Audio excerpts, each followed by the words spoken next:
playoffs. That includes finals. So moving forward here, we won't see any of those Wukong picks that, you know, in the past these teams have gone to, but you go towards the Mordekaiser here. JDG have already started banning away champions from Doinb. And this is the focal point of FPX. When you look towards Doinb, it's trying to get control of the mid lane and roam towards these side lanes. Get the dives off. Taking away the Galio makes that a little bit harder to enact those dives at level 6. And Rumble has such aggressive pushing power, they're trying to limit that as well. What specific bans to start this series? Syndra left to the wind, while we have a lot of AD carries that are usually banned away available. And this is where you start to question, okay, what is the main picks for these squads? Is it the likes of the Aphelios? Is it the Varus? Is it that Kalista? But it looks like JDG have already decided to go with the Varus. Now, Aphelios can work very well into this pick, but I would really like to see that Kalista Taric locked in here. LwX and Crisp, as of late, have not been getting a huge amount of attention from FPX. And that Kalista Taric allows them to get control of that bottom lane off of their own agency. Kalista being looked at here. Also note that the Varus has been a takeaway from LwX in the past, so that's what JDG were aiming for as well. You've already seen the Kalista, you want to see the Taric, but in the past FPX with an early jungle pick instead. Let's see the direction. And the funny thing is, where Tian usually tries to lock in something for himself along the lines of those Lee Sins in this first rotation, when we look towards JDG, it's usually Kanavi that's leaving his own jungle pick until that second rotation, until he gets a better idea of how these lanes are going to flex out, how a lot of the early game should play out, and then he'll decide. But hovering the graves here, we have seen this from Kanavi before, a 7 KDA on the champion, and now we get to see it once again. Suits his playstyle, right? You talk about this Kindred pocket pick jungler in the past. Kindred's become meta, and he's also diversified out towards this Graves. We also see the Thresh from LvMao. So these two like to roam a lot together, and the Thresh moving with Mobies early can be a big threat. Cast your eyes towards the top side of the map, though, because we haven't seen a top laner locked in for Zoom. They usually try and pick it up in this first rotation, and especially when the Mordekaiser is already locked in, we can go towards the likes of Zoom's Gangplank, so I wouldn't be surprised to see this banned away by FPX in this scenario. Thumbs up in the air, Dagdy. You hit that nail on the head as we see the Nautilus coming through instead. They do not want to go. Hang on, pause. Doinb can pick this up mid, don't forget. Always get baited in, so this is a flex technically. But we'll see where it finally goes as we go on the second ban phase. And especially when we haven't really seen what Yagao wants to play in that mid lane, it's kind of preemptively saying, look, if you want to go for that blind LeBlanc pick, we can flex this Nautilus to the mid lane. He's got enough inherent tanky stats that he can survive relatively easy, and then still try to get these roams off with this Kalista in the bottom side and the Mordekaiser in the top lane, supplementing the DPS loss that you have off of the Nautilus mid lane. It seems like they are targeting those solo lanes for now. It's going to be starting with the Jace here on FPX's ban list, while JDG transition over and start looking towards Tian's jungle list itself. Tian as well, let's not forget, this guy loves Lee Sin. I would have expected to see a Lee Sin and Rek'Sai ban from JDG though. Kanavi's happy to just pick the likes of the Kindred into the Trundle, but I'm assuming here they're worried about FPX banning it away if they leave that Trundle pick open. But you want to see another solo lane here, don't you, Dagda? What were you saying before? Nothing. No ban. Okay. Well, hello. So that'll mix things up here. I still think, though... a little bit. So I still think, though, if I'm on Zoom over here, look, we're starting to see the potential for this really strong kiteback team. If you want to go towards the likes of a Corki mid or still get the LeBlanc towards Yagao, have this poke-style composition, go with the Gangplank, have that cannon barrage to slow and start that disengage. And it was actually something that they worked to great effect in... that we saw actually against RNG by EDG, where you can just kite back away from a team like FPX are trying to run here. Well, that no ban has thrown me off a little bit. Let's see if I can get some more information there, but Tian's Lee Sin does get locked in the end. As JDG now, we have to find out who the solo laners are. You mentioned the LeBlanc before. You saw the graphic, ladies and gentlemen. 8-0, 30 KDA here on this big mid lane mage. Well, you talked about it into the matchup with the Mordekaiser. And Zoom's best champion in the past, Captain Jack Sparrow himself, is Zoom's GP. And it does get locked in. Here we go. And for anyone who was watching the B-roll earlier on, that's the pick that we highlighted. It was Zoom's Gangplank that won that Game 5 in the Spring 2019 playoffs. That's it. And again, we'll have the opportunity here. Well, we talked about the poke comp that can come out from JDG. Zoe fits perfectly into that. Lethality Varus, Zoe in the mid lane, and you've got a lot of this damage that can come through from Graves as well. A lot of the combos we've been seeing here in the LPL, whether it is the LeBlanc, whether it is the Zoe, the Corki works, but now you have triple 80 carry on the side of JDG, but it also fills up the magic damage that we're looking for in that mid lane. What is Doinb going to do, and is Chris taking this Nautilus as a support? Again, flexibility here. Kassadin, if we do see locked in, there we go. So Doinb has not died a single time on this Kassadin over the 3 games that he has played it. This has become a bit of a Doinb special. Picked up a pentakill on it in the regular split as well. And when you're looking at a composition with the likes of JDG have here, where they want to try and set up for sieges and poke and have Zoom play off in these side lanes, having Doinb with the ability to farm up aggressively and play this slower play style against JDG could work in favor of FPX. I mean, I look across the board and I see very similar drafts that each team would want, right? And in the past, what I've noticed is a lot of LPL teams just get what they want at times. And it's all about, you know, to cop out, execution. End of the day, Zoom getting GP, Yagao, who in the past has loved things like Zoe and Corki, one of his 2 most played champions. It fits the bill of how we're expecting JDG to perform here in this series. And it's something we've seen from JDG before. They played a really strong poke composition against LGD, where we saw it was this Yuumi Ezreal in the bottom lane. Again, you had a very strong comp that really struggled for LGD to get to grips with. The thing here, though, is if JDG start to fall behind, this is where they could find issues, because FPX have this Kassadin that will be looking towards that later game to snowball. You've also got to try and get these waves in your favor, and FPX will be doing their damnedest to stop that from happening. You got to look at FPX. I mean, they were the favorites coming into playoffs here. They were the team we thought were going to be burst into the semifinals with IG on the other side. 3rd seed here for the world champions, while JDG surprised us going into 2nd and bringing out this game 1. I'm excited to run it through in just a moment.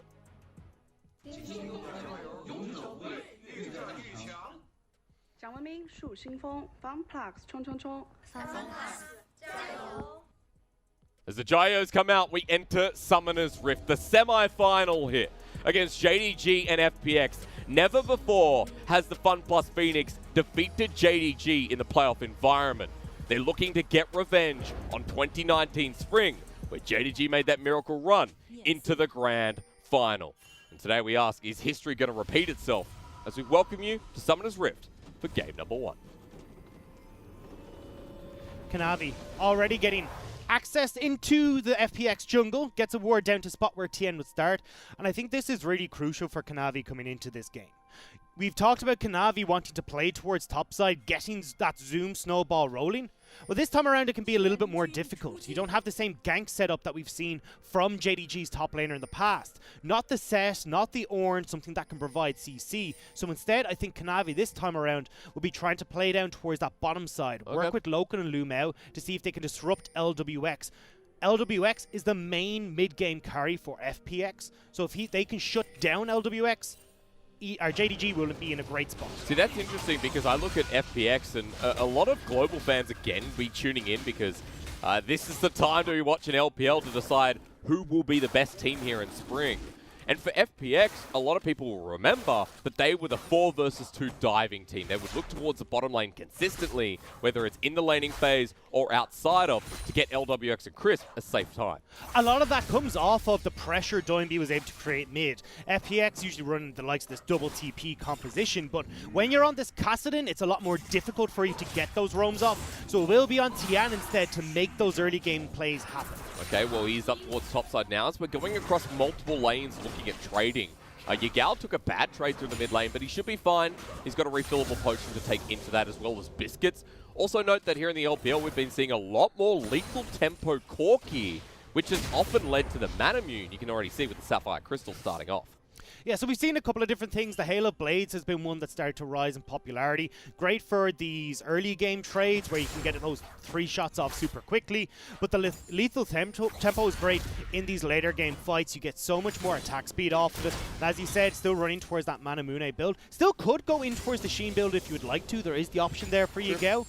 But I'd imagine when you're trying to get a lot more of these rockets off in the poke scenario that we talked about, the siege capabilities of JDG, the Manamune makes the most sense just to keep that mana topped up. I like that you use the word late game when we always think of Corki as that late game carry, but with lethal tempo we've seen in fights, especially from the side of, I believe it was Knight on his own Corki who's picked it up himself. As we look towards Tian, he's just clearing up the bottom side now. Chris went and had a peek at the blue buff to make sure Kanavi wasn't invading early on, but Kanavi's doing his own blue up towards the top side, and both junglers on opposite sides of the map, now looking for the scuttle in return. So we will be trading scuttles here. Tian won't be wanting to go towards that top side, especially with where Zoom is pushed in that lane. It'll be Kanavi dominated on the top side of the map at the moment. Yagao looking to get this early TP off though. We'll see if there it is. The tears coming through. So nice start. He's looking to stack that up as soon as possible. And as we talked about, that's where the rocket barrage is going to come in from Yagao. Consistent damage threat here alongside the other two ADs. I noticed that Loken, yeah, he's going Comet. We're going to see the lethality, as you talked about in Draft, Dagda. And you also talked about the trade of Scuttlecrap. That does enable Kanavi to start walking up top side. But Tian is here first.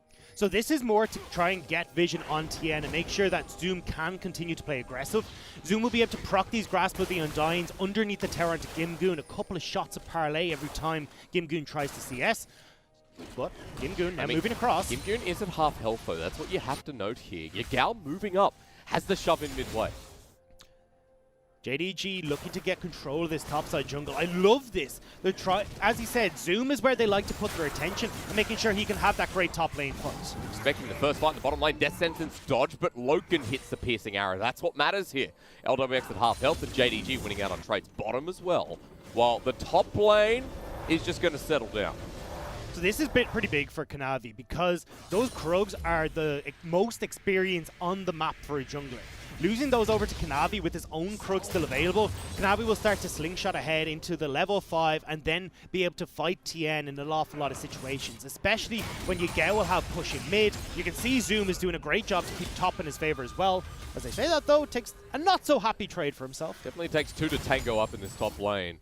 Gimgoon falling behind in CS though, and Zoom's GP we haven't seen in so long is just on another level. This is his best champion by far, and he pulls this out usually in dire playoff situations. To see it in game 1 is an absolute blessing here on the side of JDG.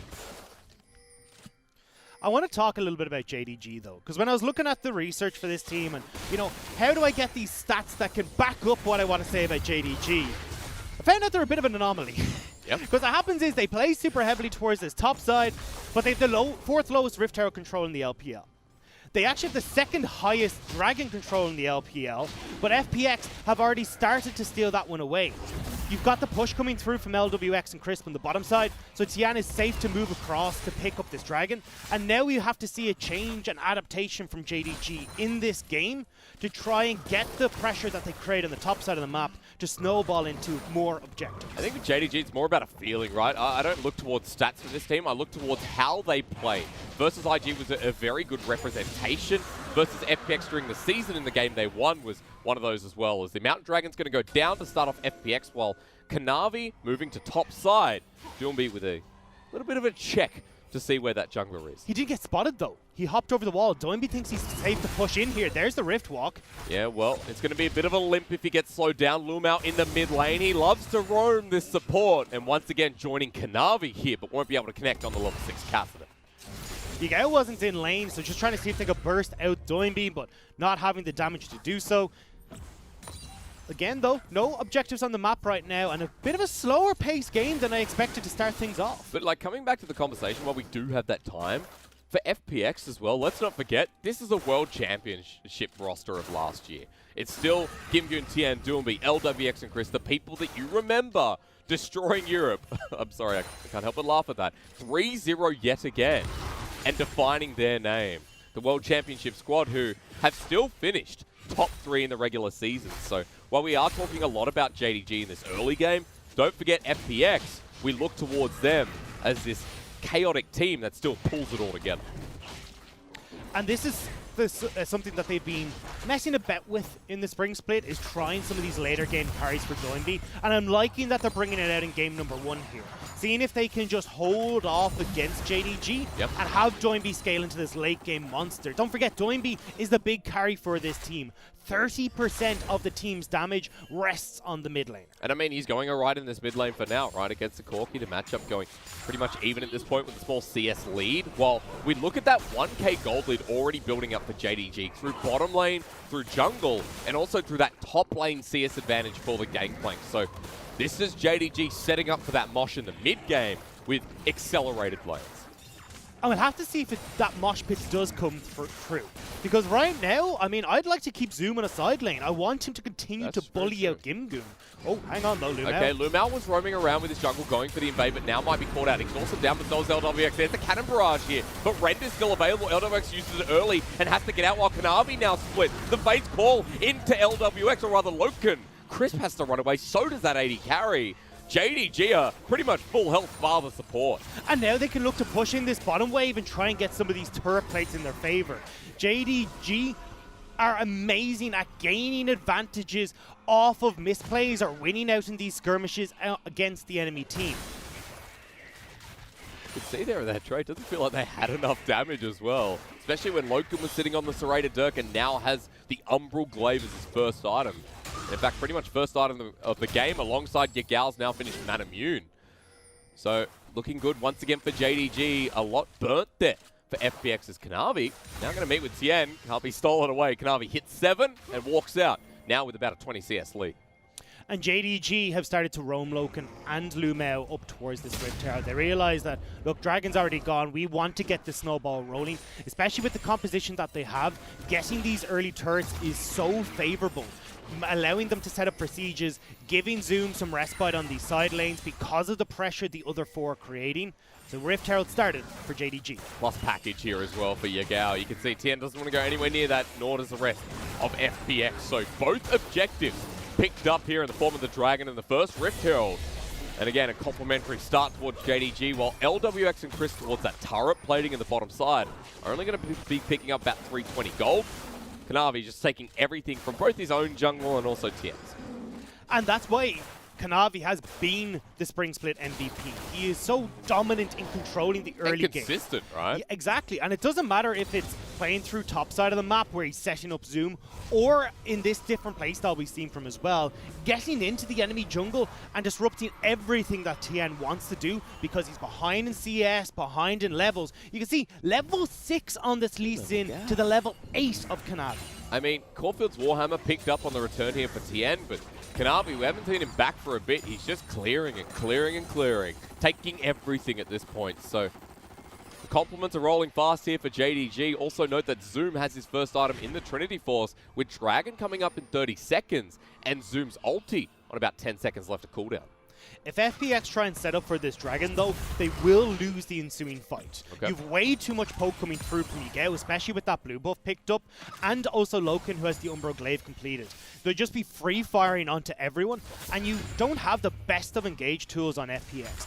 Gimgoon needs a flank, Doinb needs a flank, and Chris, with his flash down, can't flash hook or flash depth charge to guarantee something for FPX's side. Feels like if one hook lands, in comes the arrow from Loken, and Yagao to follow the rest of that up. Plus Kanavi, who now has Warriors versus Tian with Caulfield's Warhammer. FPX is starting this.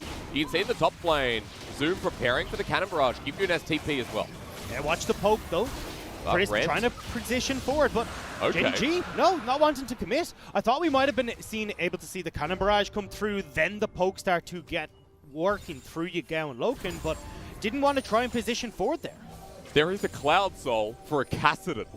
Oh no. Holy dear Lord. JDG will need to stop that one, and at least a tempo here from the Rift Herald can do something about the game. It's going to be a dredge line, ultimate use, a 3-man knockup. Lwx is holding strong with his support. Faith Call used for the re-engage as Tian now comes down with Cannon Barrage to stop the push. That was a bit of collateral damage as well. Doinb is now diving on top of Yagao. Has enough mana, but Yagao safe at the inner turret.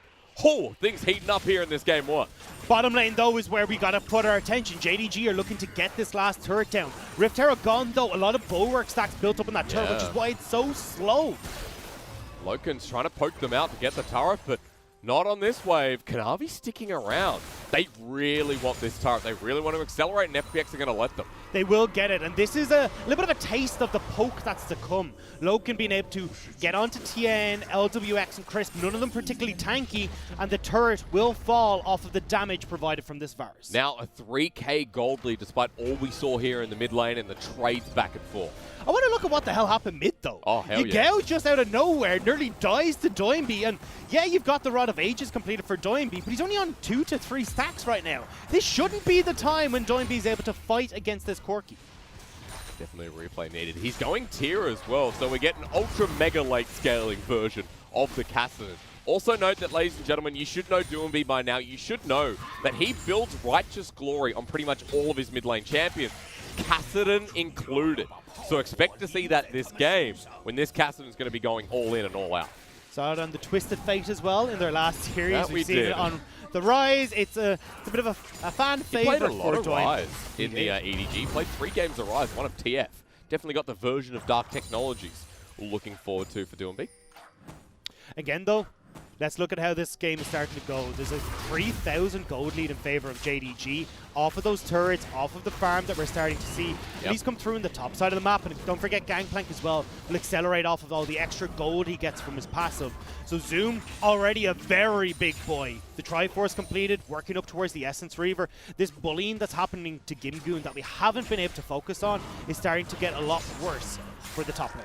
I was just waiting to see that TP play again, Dagda from Zoom, as we look towards gold plating, and you can see GP with 320 of it. Zoom is now level 11, so the extra level of Cannon Barrage with Kanavi walking towards top side. Can the back come through? It will be. Actually, he's going to stop it himself. So Kanavi's going to back away, but the thing that I want to highlight here is that as long as this top lane matchup is left in a vacuum, Zoom is going to continue to win out. And Tian wanted to get up here and try and help out in the early stages of the game, but Kanavi stealing away the Krogs, dictating the pace of this jungle matchup, has meant that FPX really haven't had the impact we expected from this early game well, not early game composition, but this early game focused team. And this is coming back to that Doinb lock-in of Kassadin in the mid lane. Because they've gone for a later focus, well, they're not able to have these dive potentials in the early stages. Feels like he's being cheeky with it anyway. I don't think he cares that he's not the Kassadin Doinb. He's going to go forward as he pokes his head towards the side of the lane. Note that he's up 20 CS, but as we just saw, JDG picked up the mid lane turret. Bit more gold in their back pocket. And Zoom as well, still pushing ever so fast in this top side, while Doinb now moving to a side lane with Yagao and threatening him as usual.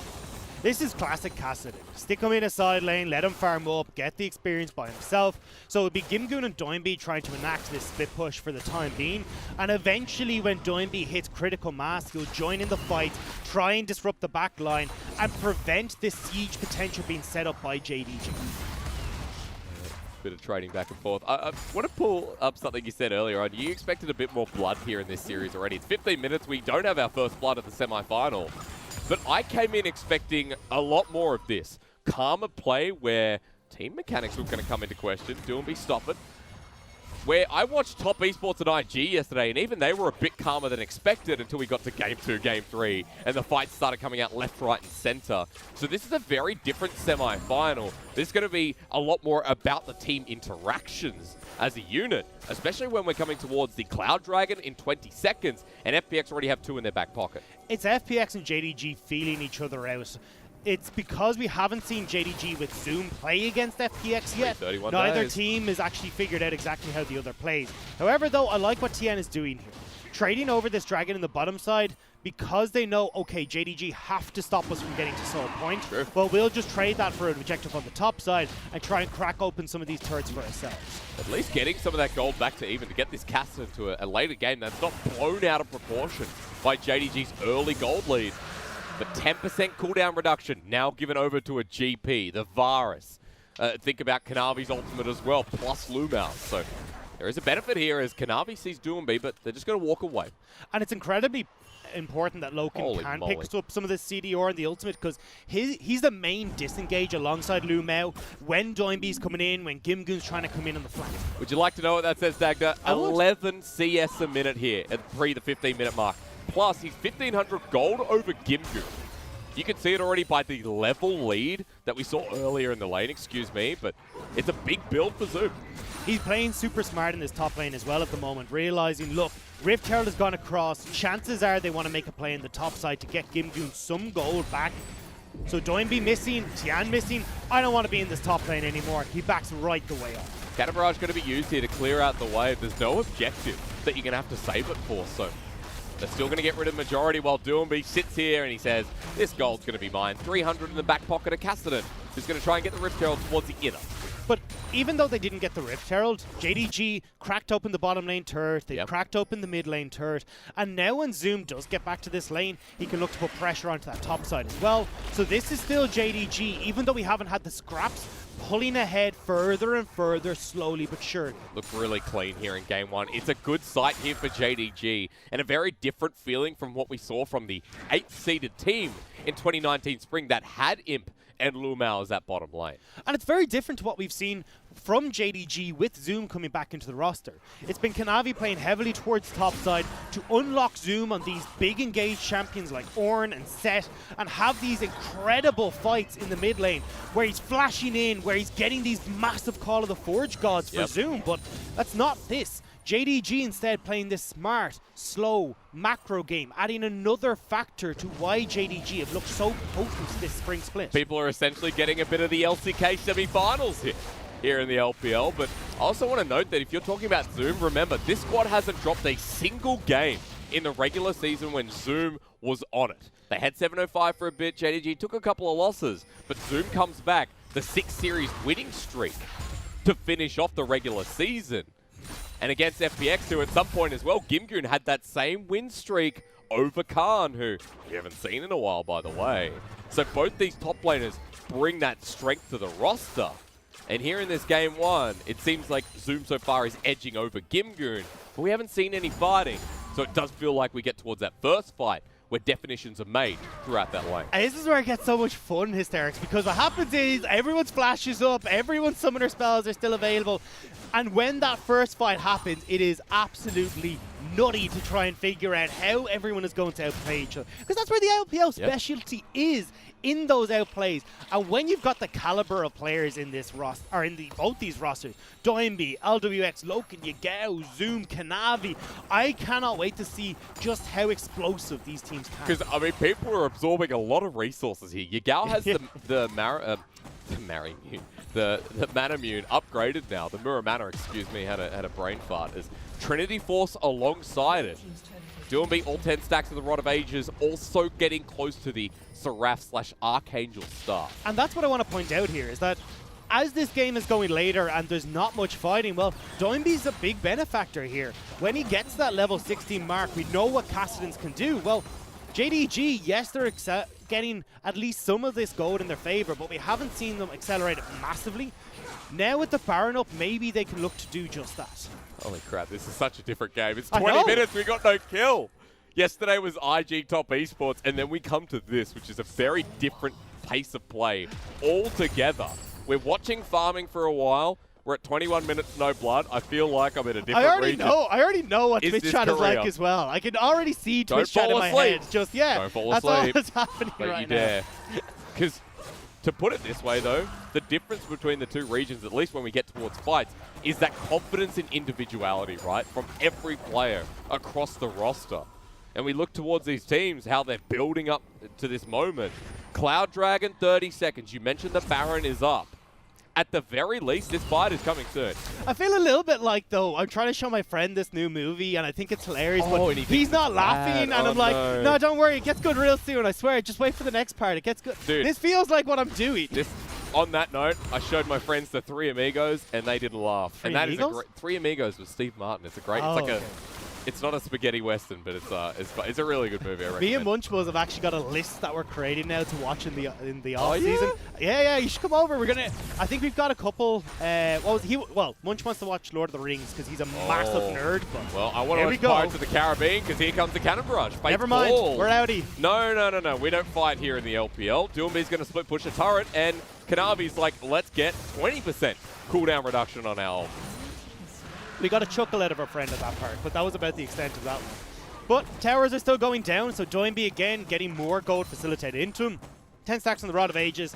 The Archangel Staff has completed, not quite at the Seraph's Embrace, but still, this is Doinb very quickly accelerating towards that level 16. Now, of course, on the opposite side, we still have Zoom, who, of course, is another late-game carry. The reason I want to talk about Doinb a little bit more, though, is because it's the flank potential from this Kassadin is really going to hurt JDG. They need to have the vision control down to avoid these flank sides of Doinb. So let's talk about that big fight, because we are setting up for the fight in front of Baron that everyone's kind of grouping towards. We are setting up for that one big fight that could just break the game and be done with it from there. Tell me how this works, because you've talked about Doinb a lot, his flank potential. We know what Mordekaiser can do in a fight, as Chain's Corruption's going to land again. Is this finally a kill? Death Sentence coming through. I'm sorry, Dagda, maybe you don't have time. Yes, you do, because we don't fight here in the LPL. No, they're out. Okay. So tell me, bring me back and tell me how both of these teams are going to operate here moving into the late game. So we talked already about JDG wanting to set up for these sieges. You got Yagao, Loken pushing in, Kanavi doing the good stuff with the wave clear, all that good jazz. But what FPX are trying to do is to gain vision control back on their own side of the jungle. It's why you can see a lot of those a little bit deeper wards on their side, so then they've got control, they can try and find these flanks and make JDG play a little bit slower, give more time over towards Doinb to get to that level 16 point. And if you've got a deep ward that JDG haven't found, a flank from either Gimgoon or Doinb could be disastrous for the JDG squad. Okay, so we're looking towards those flanks. We know what Zoom's all about, setting up with the GP. I want to reiterate there, Doinb on the chase did burn the flash of Yagao. So if we're talking about this late game fight, that's not going to be up for another 3.5, 4 minutes. As it does seem to be the comparison here between Doinb and Yagao. Doinb with a bit of gold advantage here in this mid lane. And that's what I wanted to draw your attention to, was we saw this early game lead starting to come up for JDG, but it's petered out at about the 4,000 mark. It's not going up, it's not going down, it's just staying as to where it is right now. And again, this is coming back to, well, they're finding it difficult to crack open these inner turrets. They haven't really been able to get vision control in their favor because they've got to worry about Crisp on a flank. Where the hell is Doinb? Is Gimgoon still in the side lane? So now JDG slowing this pace down, and FPX again playing towards this later stage, and that's where they want to play. People are going to start thinking that LPL has lost its mind here if they see this game won. No, that's just me. They're globally going to be tuning in and being like, hang on, this ain't my LPL. It's Doinb in a side lane here against Zoom. That's his second round of 500 doubloons. So Zoom's going to get yet another upgrade. I have to point out, it's an Essence Reaver GP with Sterix Gauge now picked up. Zoom is going to one-shot Lwx.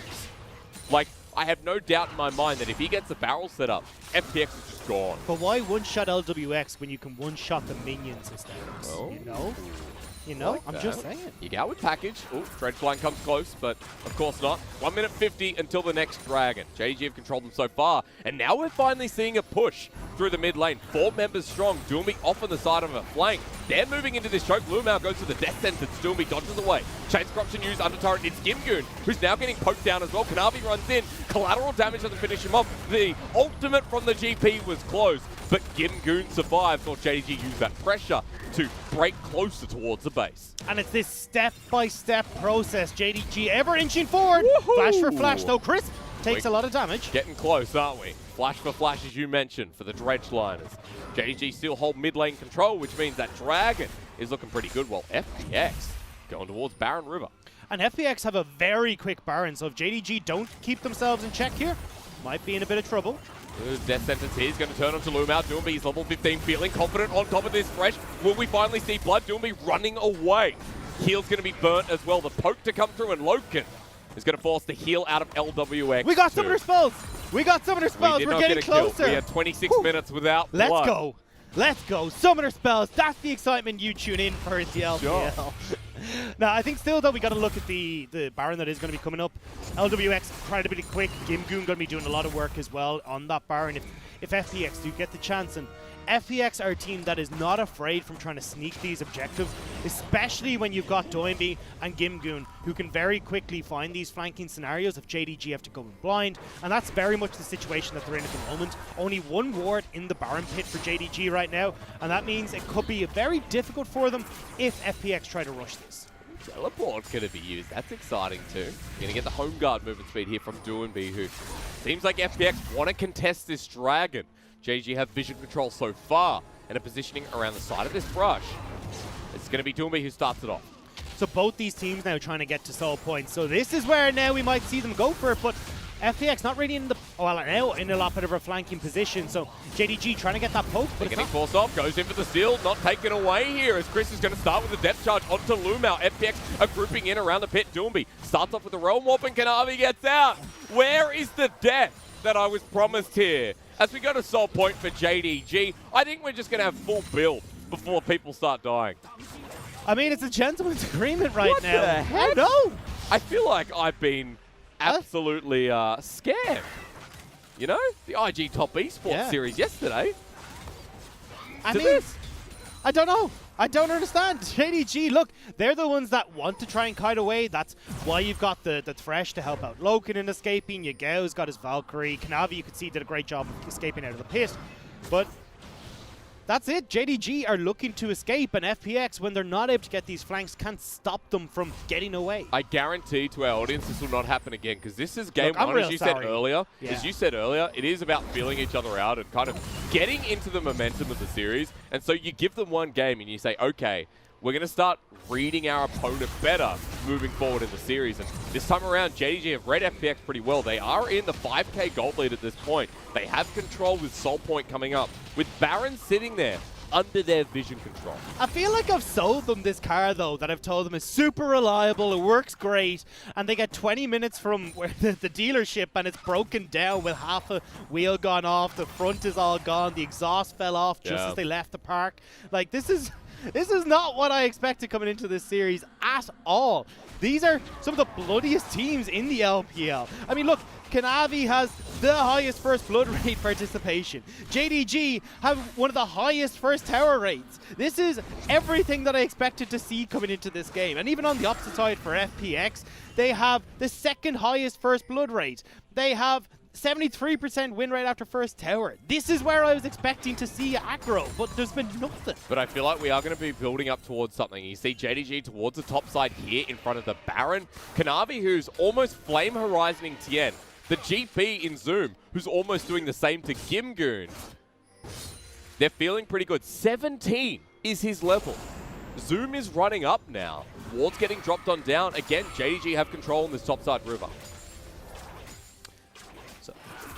We'll have to see now if this will give the opportunity for FPX to find that flank that we were talking about. Doinb getting in as deep as possible. This is it, getting the control wards in place, seeing if he's been spotted out, trying to make sure that he can get into a position to get on towards Loken, stop Yagao from escaping, and chase them down with this level 16 Kassadin. That Rift Walk has an insanely low cooldown. I mean, he's got 3 items versus the Corki. He's sitting on the Hex Drinker right now. You can see that Yagao is opting into that Infinity Edge next and just sitting on the Hex Drinker to give the MR. And I know it sucks, but I kind of want to see JDG wait until that Infinity Edge is finished before they fight, because Yagao gets such a strong power spike off of that. But yeah, woo! This has to be the longest game in LPL history without a kill. Definitely. For sure. There is no way. This definitely breaks a record. Chat, someone out there, go look it up as JDG. Oh my god, we're doing it. What is... It's the PvE now taken to another level. They're not here. They don't know. Actually rush it down. Yeah, JDG just gets it. I mean, Tian's coming in and it's gone. It is a PvE because Baron was taken without FPX being anywhere near it. And now JDG can start to set up even better for this siege scenario, but mid lane turret trying to be answered by FPX. I mean, can they find this? Everyone's coming in. LvMao looking for the hook. The Flay is there. Tian to secure, just being behind them. Mid lane turret does go down, but for the Baron, JDG win out again. So this will, as we said, make JDG's split pushing really strong and siege really strong, but I haven't really seen a huge amount of anything coming out from both these squads. JDG have been doing a very good job of getting turrets. FPX have now answered. We're 4-4 at that point. So we're starting to see, look, 2 outer turrets remaining. This is where JDG are going to put their aggression to try and get these last structures down.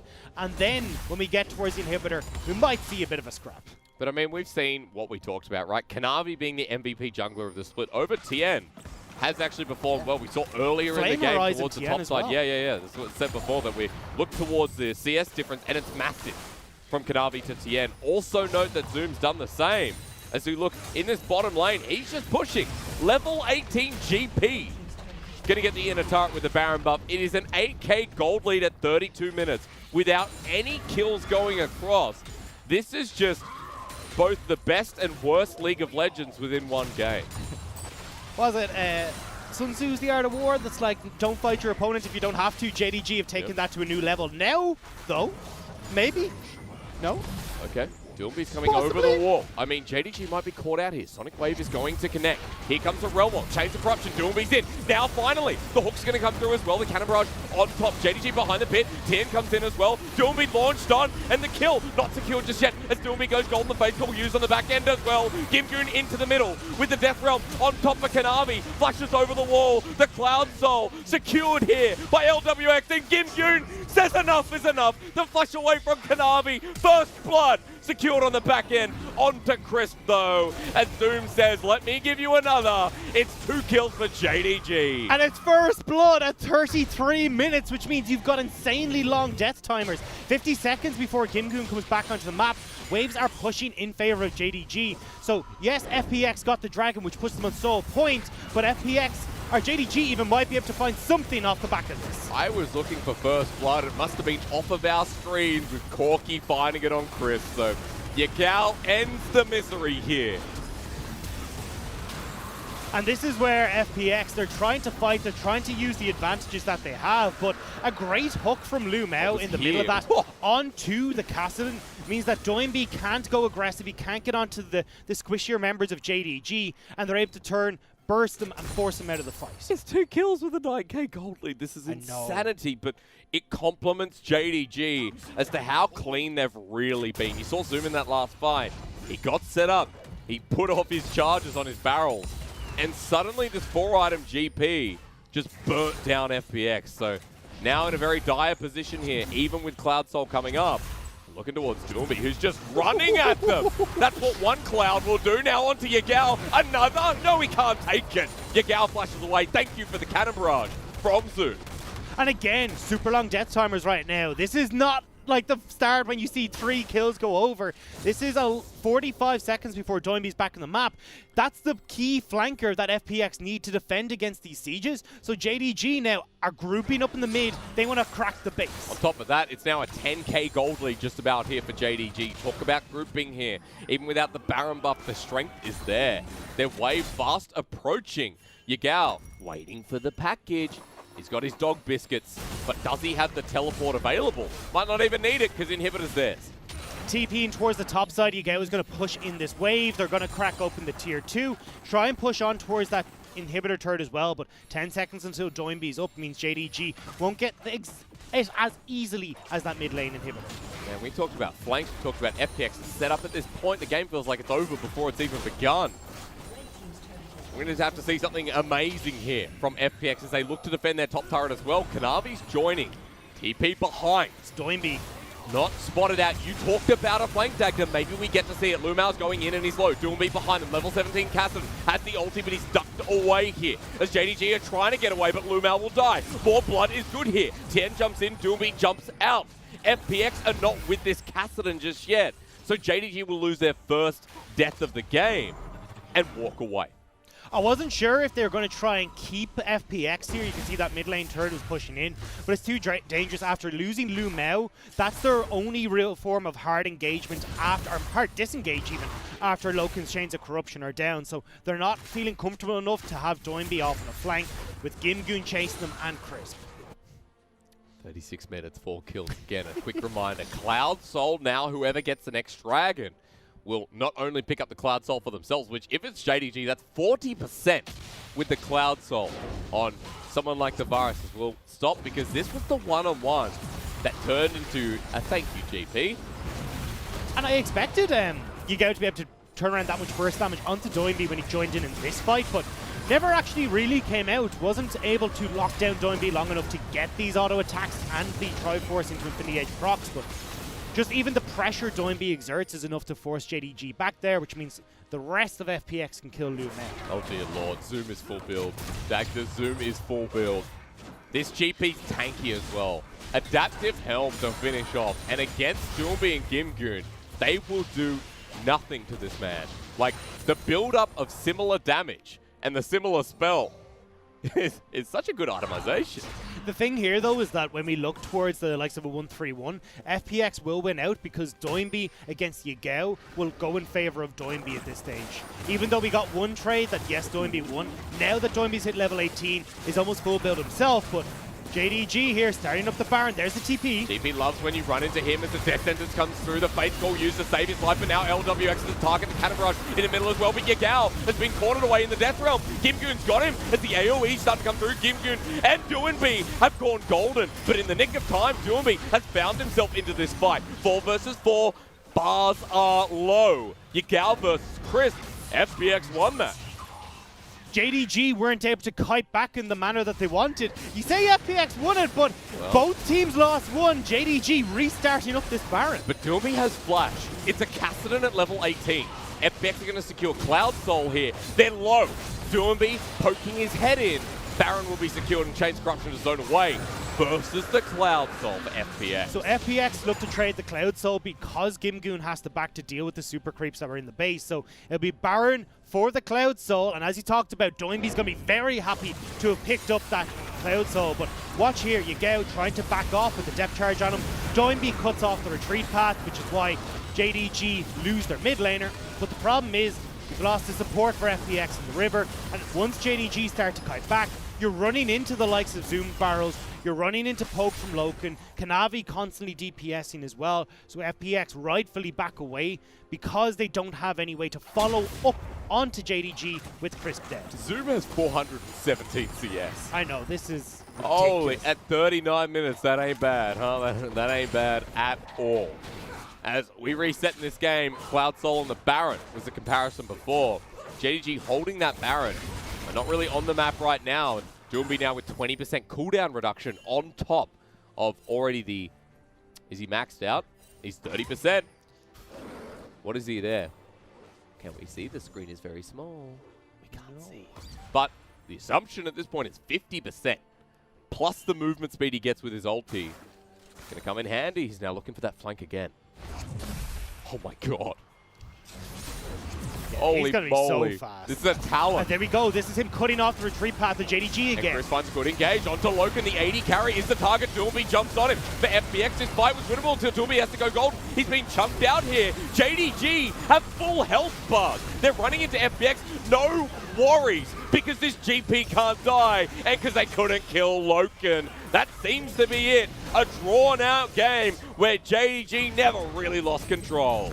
They were in control from start to finish, slow but deadly, taking out these turrets, amassing their lead, and now they get what they want. All Doinb can do is try and stop this one, but Yagao's big as well. 5-1 and 3 to finish off.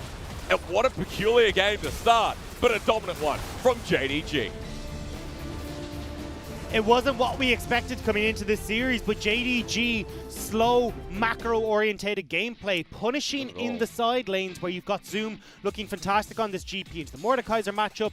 You had the kite back potentials in these team fights, which is exactly what JDG needs to do. And you saw it in the last one, even when Doinb does come into the fights, well, JDG as a unit use the Cannon Barrage to force back the rest of FPX. They're kiting, turn onto Doinb, and then they're able to weather the storm of this engagement. That was just not my LPL, but in the same sense from JDG, it was just clean play the whole time around. So I can't be too negative, because at this point, seeing Zoom's GP as the same form as we remember it, where it was just throughout the laning phase, a pain to deal with, you have to say, well done to Zoom to start this game off.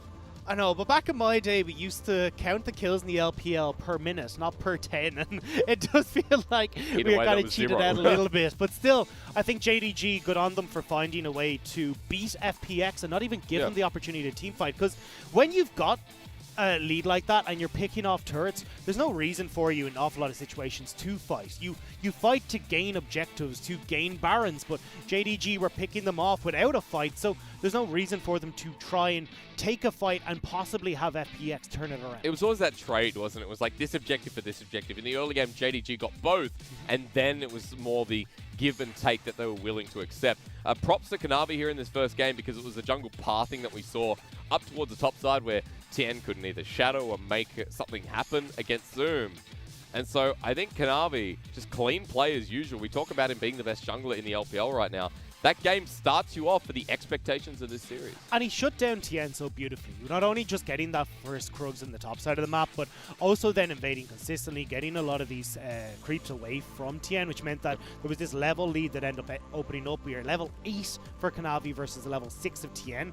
And then you cannot gank as Tian, because if Kanavi shows up, you instantly lose that trade. And that was the fear that was put into FPX and why they weren't comfortable trying to go for these super aggressive plays. And you can see there, Tian nearly as much damage as Crisp in that game. I mean, damage in this game means absolutely nothing, right?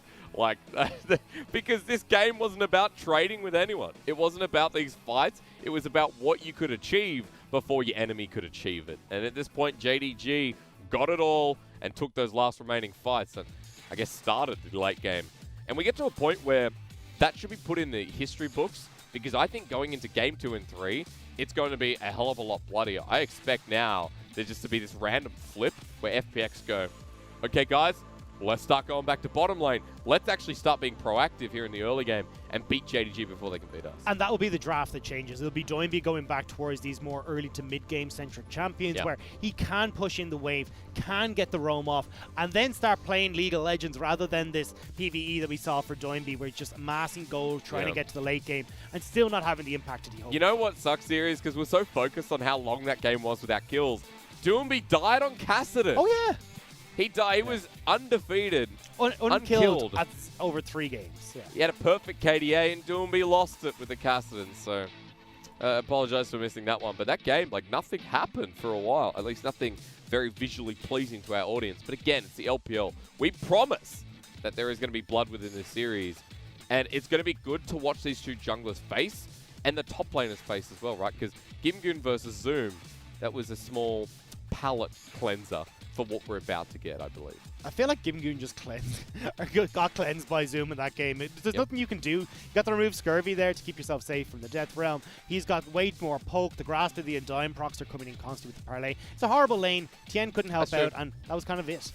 We got to a game where that was kind of it. A start for JDG nonetheless, though, in playoffs. And as usual against FPX, they're looking to take them down within this environment. That's only a taster. Remember, we go to game 2 after this. Right after this break. We'll see you then.